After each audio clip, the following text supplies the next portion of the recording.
Tere! Vaatame Google Meet uuendust, mille abil meil on võimalik videokohtumisel osalejatele lisaks pildile jagada ka heli. Ja selle jaoks liigume nagu kõikide muude ekraani jagamiste puhul siia alla paremasse serva, esita kohe nupule ja valime Chrome'i vaheleht. Hetkel töötab see jagamine ainult Google Chrome brauseris. Meile kuvatakse nimekiri vahelehtedest, mis meil parasjagu Google Chrome'is avatud on. Ja valin siit esimese Ärni 1. Lisaks ma saan valida, kas ma soovin jagada heli.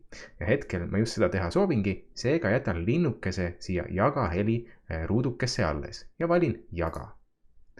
Mind viiakse kohe vahelehele, mida ma soovisin jagada ja rohkem ei peagi ma tegema midagi muud, kui vajutama lihtsalt play nuppu. No mida ma siis sulle Õpilastele jagataksegi nüüd seda pilti. Oletame, et ma soovin jagada nüüd järgmist lehte, siis ma avan lihtsalt teise vahelehe ja siin üleval ääres on meil 2 võimalust, kas peatada jagamine või jagada hoopis seda vahelehte. Ehk siis ma jagan hoopis nüüd seda teist vahelehte ja jällegi saan video lihtsalt käima panna.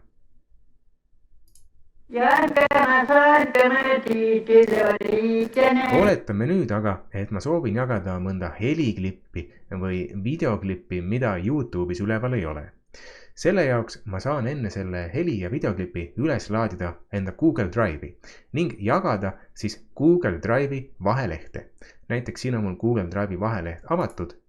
Ma valin jaga hoopis seda vahelehte ja saan mängida ka siit heliklippi, mille ma olen varem ise üles laadinud.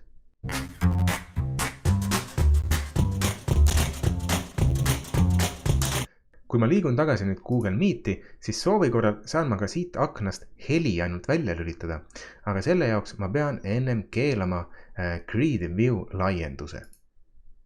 Ja siis me näeme oma esituse akent, kus me saame välja lülitada heli või peatada üldse esituse. Ja Grid View väljalülitamisega seoses tahaksin kiiresti näidata ka teist uuendust, mis meil Google Meetis on. Nimelt Google Meetis on lisatud nüüd uus paigutusviis, kuidas me saame kasutajad ekraanile paigutada. Ja meil on lisatud siin paanidena paigutus, mille puhul me näeme kuni 16 osalist korraga ekraani peal. Ehk võib-olla terve klass veel ei mahu, aga pool klassi kindlasti.